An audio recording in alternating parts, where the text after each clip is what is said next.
How do you keep living in a world that looks completely insane once you finally see it for what it really is? Because once you wake up, you can't unsee it. Everything that used to feel solid starts to feel, well, cracked. The systems, the people, and the beliefs that you once trusted start to look upside down. What once felt true now feels like a lie, and what used to seem crazy starts to make perfect sense. And if you've watched my recent video, 7 Visionaries Who Predicted the Mass Awakening, you already know this was foretold. Great minds, philosophers, and mystics all spoke of this exact shift in consciousness that we're living through right now. If you haven't seen it yet, I'll link it in the description so that you can dive into that one after this. Awakening is beautiful, but let's be honest, it can feel like losing your mind.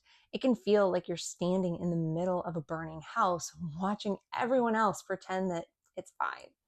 I'm Candace Evalenko, a former nurse turned spiritual integrative coach who bridges science and soul to help you stabilize and embody awakening in a world that no longer makes sense. By the end of this video, you'll understand why this madness is actually part of the healing process and why breakdowns mirror breakthroughs and how to stay grounded, sane, and sovereign even as the old world burns away. 14 years ago, I was sitting in an AA meeting, newly sober, raw, and absolutely crawling out of my skin. I remember staring at the floor, just trying to hold myself together when this woman across the room started speaking. She said, "Going sane feels the exact same as going insane." Those words stopped me in my tracks. Everyone else just nodded. I remember it resonating deep inside of me, but also not getting it as fully as I do now. I never forgot what she said because years later, now after awakening again and again, dying and being reborn in different ways, I finally understand. Awakening isn't what people think that it is. It's not all light codes and bliss. It's remembering that the world that you thought you knew was built on illusion. It's realizing how much of your life was lived in unconscious agreement with the things that were never true. And when that veil starts to lift, it doesn't feel peaceful. It feels disorienting, even terrifying. You start to question everything: yourself, your sanity, the world around you. You think that you're breaking down when in reality, you're breaking through. Life doesn't move in neat little lines. It moves in spirals. We circle through lessons, through deaths and rebirths, through descent and ascent. Sometimes we're spiraling up and it feels like falling. Other times we're spiraling down and it feels like we're rising. That's why awakening can feel so much like losing your mind, because in a way you are. You're losing the mind that was trained to survive in the old world, so a new consciousness can take its place. Going sane really does feel the same as going insane, because both require everything false to fall apart first. Either way, the spiral keeps moving, and that movement, that chaos, is the very proof that you are alive. When awakening hits, it can feel like the world's falling apart, and some days like you are too. But here's the truth: you're not meant to hold this alone. One of the most important things that you can do to stay centered as the world transforms through chaos, death, and rebirth is to walk arm in arm with others who see what you see. That's why I created The Fire, my free community on Circle. It's a space for people who are waking up in real time, people learning how to stay grounded while everything familiar shifts. Inside, we have weekly discussions and a daily thread that you can join whenever you want. No pressure, no getting behind. And we meet live once a month to connect face to face, share what's going on, and remind each other that we're not crazy. We are evolving. It's also where I'll first open invitations to be featured on my new podcast, where we share real stories from real people walking through their awakenings. If you've ever felt called to speak your truth, to put words to what this transformation has been like for you and help others through that story, that's where those opportunities begin. because this isn't just happening to us, it's happening through us. We are the builders of what comes next. And when we come together in coherence, we shape that reality faster and stronger than we ever could alone. So if this resonates, come join us at thefire.circle.so. And if you're new here or you're just discovering this kind of content for the first time, take a moment to like, comment, and subscribe. It helps this message reach more people who are awakening, and it reminds them they're not losing it. They are transforming through the fire. When we look around right now, it's easy to believe that the world has lost its mind. We've got war, corruption, division, and confusion. It's everywhere. But what if what we're seeing out there is actually the reflection of what's happening in here? Carl Jung called it the collective unconscious, the shared field of everything humanity has not yet healed. He said that what remains unintegrated within us will eventually appear outside of us as fate. And that's exactly what we're living through right now. Every system collapsing, every leader exposed, every secret brought into the light is not random chaos. It's humanity's shadow rising to the surface so that it can finally be seen and dealt with. We're not just watching the world unravel, we are watching the inside of the collective psyche spill out onto the screen of reality. We've all been part of this projection.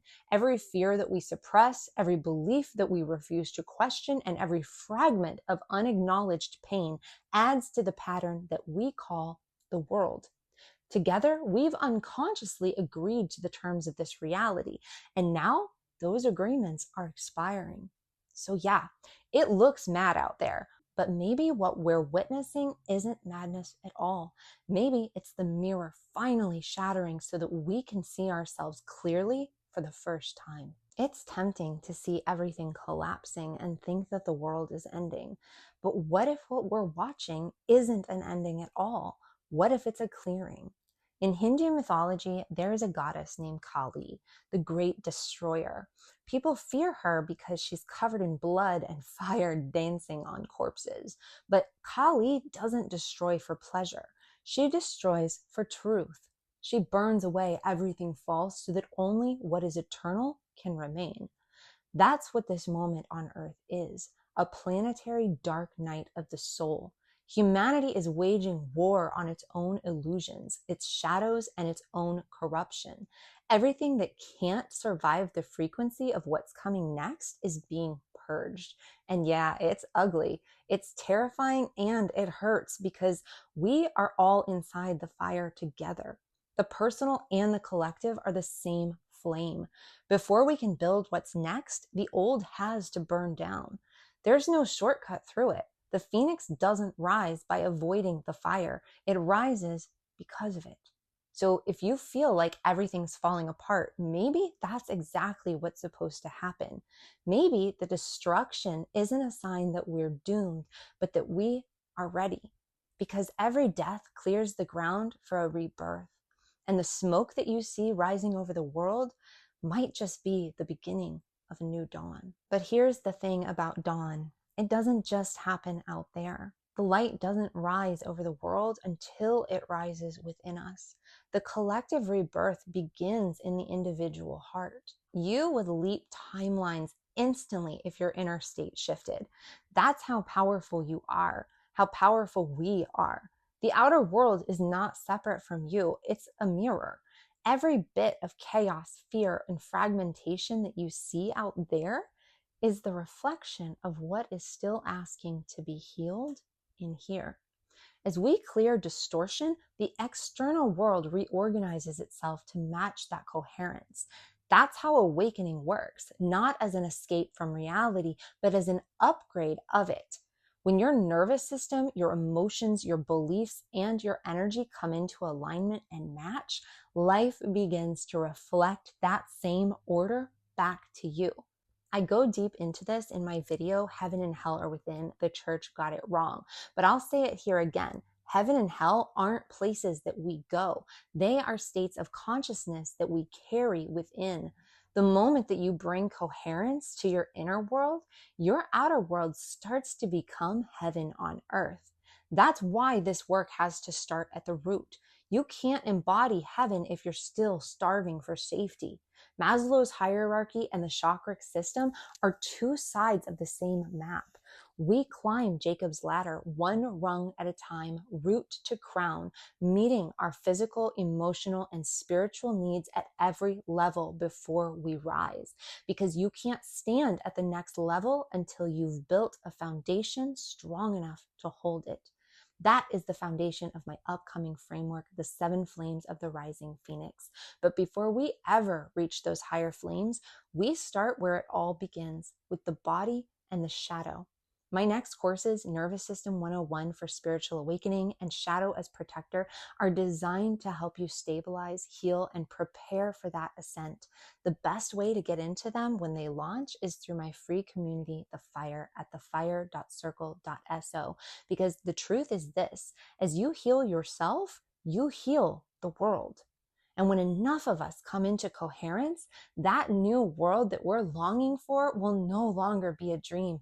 It'll be our reality. Now, before we talk about rising higher, we have to talk about rooting in safety here, because the very first foundational step to living in a world gone mad isn't another spiritual concept or cosmic download.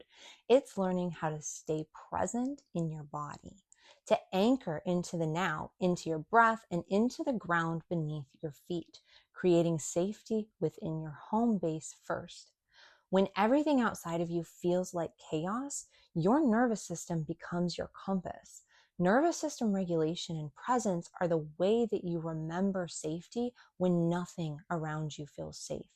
This is where real awakening begins, because if your body doesn't feel safe, your consciousness can't rise. It'll keep pulling you back to what needs your care and attention.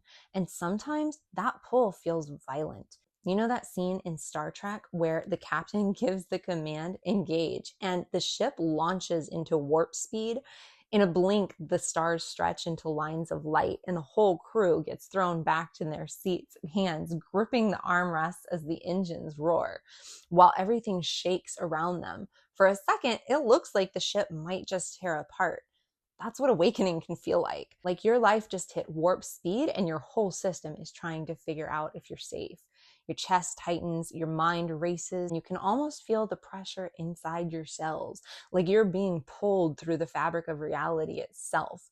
But the ship isn't breaking, it's accelerating. And the same thing is happening within you. Your nervous system is recalibrating to hold a new frequency of awareness. The trembling, the heat, and the intensity aren't proof that you're failing. They're proof that you're moving, and moving means you are alive. So instead of fighting it, breathe, stay in the chair, feel the hum of the engines, your heartbeat, and your breath reminding you that you are alive and you are safe. You're not falling apart. You're moving faster than you ever have before, because going sane feels the exact same as going insane. Nervous system regulation isn't just self-care, it's spiritual architecture. It's the foundation that allows every other layer of awakening to hold. The more anchored and regulated you are, the easier the ascent becomes. You move through levels faster, stronger, and steadier because your system trusts you to make that climb. That's why I created the Nervous System 101 for Spiritual Awakening, a simple but powerful program to help you build that trust between body and awareness so expansion feels safe enough to sustain. Because the new earth isn't reached by escaping the madness. It's built by people who can stay grounded and present inside it. And grounded presence starts here in the body that's carrying you home. The moment that you start to feel safe in your body, the next layer begins to surface, the shadows. All the parts of you that you tucked away just to survive, the anger, grief, the jealousy, the shame, every emotion that you were taught to suppress starts knocking on the door saying, hey, remember me? This is where most people want to run. We've been conditioned to believe that the dark parts of us are dangerous, that they'll consume us if we get too close. But the truth is, those parts were never trying to destroy you. They were trying to protect you. They became the bodyguards of your pain. And those bodyguards don't always show up in ways that look dark. They often look normal. They hide inside dissociation, the numb fog that helps you not feel too much. They live in the addictions and the little escapes, the shopping, the drinking, the I'm fine. They flare up in defensiveness, in the sudden urge to argue or shut down when triggered. They hijack the nervous system's fight, flight, freeze, or fawn responses, making us battle people who were never the enemy in the first place. They're not evil, they're exhausted. They've been standing guard for years, doing their best to keep you from ever feeling that original pain again. What they require now is simple: to be met, to be understood, and to be thanked for the ways that they've tried to keep you safe. And then, gently, to be shown that you don't need that same protection anymore. They can be reassigned to new roles, because the truth is, when you befriend your demons, they start working for you and not for the unconscious beast within. It's time for them to leave the darkness and step into the light with you, transformed from demons to angels. Because once you stop fighting them, they stop fighting you. Meeting the dark isn't the opposite of awakening. It is awakening. It's what turns your descent into your ascent. It's what transforms the spiral downward into the spiral upward. Think of it like tending a fire. The flame only grows brighter when you feed it the very fuel that was once in the dark. The pieces that you thought didn't belong, your anger, your fear, your doubt, they're actually the fuel that makes your light strong enough to hold. You can't stabilize the light until you've made peace with the dark, because the shadow isn't your enemy. It's the part of you that went underground to keep your light alive until you were strong enough to claim it back. So if you're in that part of the spiral where everything feels dark again, don't assume that you've fallen behind. You're just deepening your roots. And the deeper the roots, the higher you rise. That's exactly what my next course, Shadow as Protector, is all about, guiding you through that process of meeting and integrating those inner guardians. Like I said before, you'll find it in my free community, The Fire, at thefire.circle.so. When we started this conversation, we asked how to live in a world that looks completely insane once you finally see it for what it is. And maybe the truth is, it's not a mad world at all. It's a world in the process of going sane. Because as consciousness rises, every lie that ever held it down has to surface. Every system built on distortion has to collapse. Every illusion pretending to be truth has to burn. And yes, it's chaotic, ugly, and it's uncomfortable, but that's what healing looks like on a global scale. 14 years ago, I sat in a room and I heard that woman say, going sane feels the same as going insane. And now I know that she was right, because awakening is disorientation that leads to new order. It's the process of remembering what's real after lifetimes of pretending. We are the phoenix crashing, burning, and learning to rise through the fire. Yeah, we're dying, but only to what's false. And from those ashes comes something extraordinary being born. So don't be afraid of the mess. It's not proof that we've failed. It's proof that we are in progress, because the only way out of the fire is through it. And as Socrates said, the beginning of wisdom is to know thyself. This has always been the path.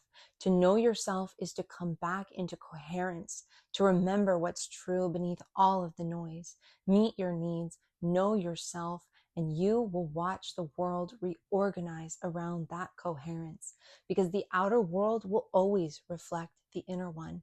If you're realizing that awakening isn't about escaping the fire, but learning how to walk through it, that's the work that I do in my one-to-one coaching. I guide people through deep, bespoke integration work, helping you bring your awakening into every corner of your real everyday life. If you're looking for structure and guidance, start with my courses, Nervous System 101 for Spiritual Awakening, and then Shadow as Protector, and soon the 7 Flames of the Rising Phoenix. And if you just need a place to belong while you walk this path, join The Fire, my free community for awakening souls, at thefire.circle.so. And if you'd like to support this channel and the work that I'm doing, you can do that in a few ways. You'll find a list of recommended books and resources linked below. These are affiliate links, and as an Amazon associate, I can earn from qualifying purchases. Every order directly helps sustain this movement and keep this content alive. Or if you feel called to donate directly to support the mission of The Fire Unleashed, you can do that on the homepage of my website at thefireunleashed.com. But this isn't just about you. This is about us. We are the builders of what is coming next. We are the ones birthing a new world through our coherence, our courage, and our connection. Awaken, rise, and build the new earth. For you were born for such a time as this. I'll see you in the next one.